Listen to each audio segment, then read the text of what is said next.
Negara multikultural adalah negara yang memiliki berbagai kebudayaan dengan latar belakang yang berbeda, yang mana setiap masyarakatnya memiliki suku, agama, bahasa, serta identitas etnis yang berbeda, sehingga berbagai perbedaan tersebut hidup berdampingan dan berada pada suatu kesatuan, yaitu sebuah negara.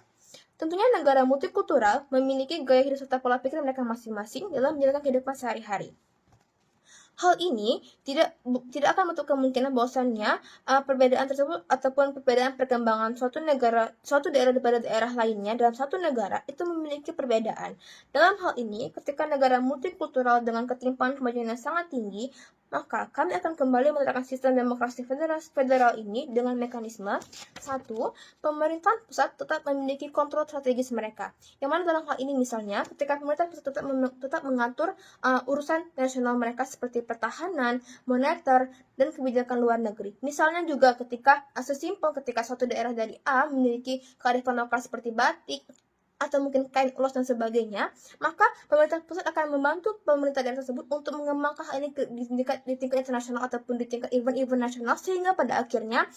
kearifan lokal ini menjadi ciri khas dari suatu negara tersebut, negara multikultural tersebut.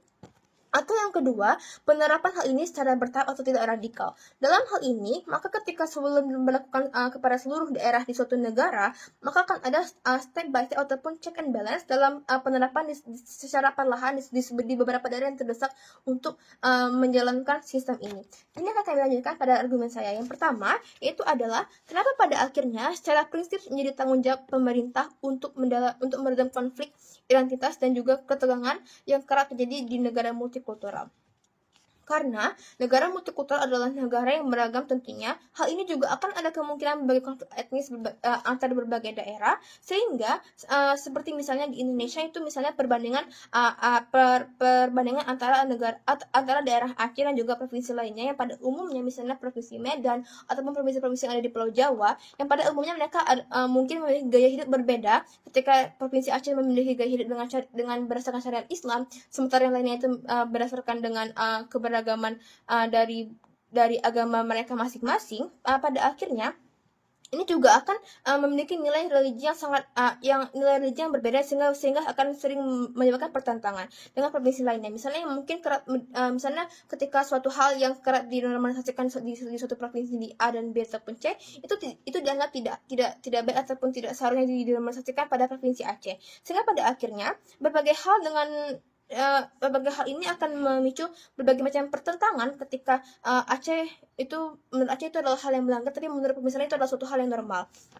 Hal inilah yang juga ingin diperbaiki oleh pemerintah, bahwasanya pola pikir masyarakat untuk menyadari bahwasanya mereka adalah saudara, bahwasanya mereka adalah satu tanah air, mereka harusnya penting dalam saling menghormati perbedaan dan sebagainya. Inilah perlu kita sadari bahwasannya tentunya sistem ini akan dijalankan, maka masyarakat akan melonjak atau menimbulkan rasa percaya mereka kepada pemerintah ataupun negara. Karena mereka akan merasa bahwasannya ketika ini dilaksanakan, ketika sistem ini dilaksanakan, maka mereka akan menyadari bahwasannya etnis kami diakui, bahwasannya kami agama kami ataupun pola pikir dari etnis kami itu merasa diakui dan juga diberikan suatu hak yang sama, sehingga pada akhirnya ketika hal ini sudah diakui, maka akan menimbulkan rasa percaya masyarakat dan juga akan menuntut masyarakat untuk bisa saling menghormati berbagai perbedaan yang ada. Kemudian yang kedua adalah ketika distribusi pembangunan ini dengan adanya ini, maka distribusi pembangunan akan merata. Kontra mungkin akan bilang bahwasannya daerah yang sudah berkembang ketika diberlakukan sistem ini, maka mereka semakin maju, mereka akan semakin berkembang karena mereka memang pada dasarnya sudah berkembang. Atau mungkin mereka juga akan mengatakan bahwa daerah yang tertinggal, itu akan semakin tertinggal ataupun akan semakin tidak mengalami kemajuan karena dengan adanya sistem ini. Oke, mungkin hal ini akan terjadi, akan tetapi lihat secara sisi lain, bahwasannya lihat dampaknya ketika kita menerapkan sistem ini. Inilah yang kami katakan bahwasannya dengan hal ini diterapkan secara bertahap ataupun tidak radikal, karena ketika sistem ini dicoba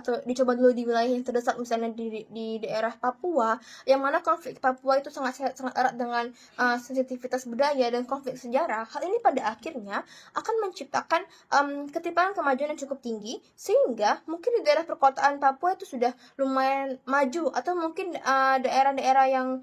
yang berdekatan dengan PT Freeport itu sudah dikelola dengan baik, tetapi nyatanya hal ini juga karena campur tangan dari pemerintahan pusat. Perlu kita sadari bahwasannya pada akhirnya ketika sistem ini dilakukan kepada pemerintah Papua, apakah ini akan selalu berjalan lancar? Apakah ini akan tetap secara maksimal berjalan seperti waktu pemerintahan pusat menjalankannya? Maka ketika sistem ini dilaksanakan, maka pemerintah Papua dapat mencoba mengatur serta mengelola wilayah mereka sendiri, sehingga ketika mereka mungkin mengalami awan ketersulitan, keterhambatan, mungkin tambang terhambat, berbagai hal terhambat, maka mereka akan mencoba mengelola wilayah mereka sendiri, sehingga kita dapat melihat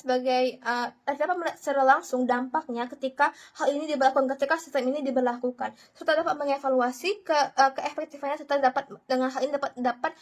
meredam kekacauan dari transisi dalam sistem ini. Sehingga kita perlu sadari bahwasanya pada akhirnya hal ini dilakukan karena secara perlahan, karena pada akhirnya hal ini akan karena kita sadari bahwa tidak semua daerah itu memiliki kapasitas ataupun tidak semua daerah itu memiliki sumber daya manusia yang baik ataupun birokrasi yang baik ataupun yang siap dalam menjalankan sistem federal ini. Jika ketika kontras mengatakan bahwasanya hal ini akan berbahaya karena akan membuat berbagai progres yang dijalankan itu yang dilakukan oleh pemerintah akan terhambat, Papua misalnya akan tambangnya akan terhambat dan sebagainya, itu tidak apa-apa karena di sisi kami, karena dengan ini Papua tentu tidak akan tinggal diam, maka mereka akan berusaha memperbaiki dan bekerja secara maksimal. Pada akhirnya kita dapat mencapai negara multikultural yang baik dan juga maju karena mereka memiliki usaha untuk mereka sendiri memperbaiki daerah mereka. Mereka akan berusaha membuktikan bahwasanya citra mereka akan memberikan citra kalau mereka juga bisa berhasil membangun daerah mereka dengan otonom daerah mereka, sehingga dalam hal ini akan membuat citra dalam pembangunan bagaimana pemerintahan daerah itu membangun daerah mereka sendiri sehingga berhasil mengalami kemajuan. Pada akhirnya hal ini juga akan menimbulkan partisipasi politik serta partisipasi masyarakatnya dalam cara pengelolaan sumber daya manusia dan juga sumber daya alamnya, sehingga tata kelola suatu negara sehingga dapat berkembang secara maksimal, dan dalam hal ini akan menjadi memperluas ruang partisipasi masyarakat sehingga pemerintah daerah lebih mudah diawasi oleh masyarakat lokal karena mereka memiliki kemampuan dan kemajuan tersebut, sehingga mereka telah memiliki pengalaman dan mereka dapat secara maksimal mencapai tujuan kita bersama, yaitu negara multikultural dan juga berbagai perkembangan kemajuan yang secara maksimal di setiap daerahnya. Bangga menjadi pro.